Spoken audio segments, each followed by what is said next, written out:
কিয়ামতের ময়দানে ওই বিভীষিকাময় সময়ে মুসিবতের কালে মানুষগুলো পাগল হয়ে বিশ্বনবীকে খুঁজতে আরম্ভ করবে।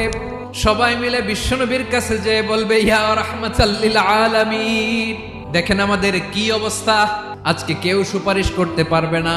সব নবীরা অপারগতা স্বীকার করেছে, তারা বলেছে আপনি ছাড়া কেউ নাকি আল্লাহর সামনে দাঁড়াতে পারবেন না, আপনি একটু সুপারিশ করেন। বিশ্বনবী মাকামে মাহমুদে যে আল্লাহু আকবার বলে সিজদায় লুটিয়ে পড়বেন। আল্লাহ রাব্বুল আলামিন বিশ্বনবীকে এমন কিছু চমৎকার শব্দ শিখাবেন, ওই শব্দগুলো দিয়ে আল্লাহর প্রশংসা করে বিশ্বনবী কাঁদতে আরম্ভ করবেন। রব্বুল আলামিন এই দৃশ্য থেকে সহ্য করতে পারবেন না। রব্বুল আলামিন বলবেন, ইয়া মুহাম্মদ ইরফা রাসা, ও নবী আপনি মাথা তোলেন, যা চাবেন তাই দেব।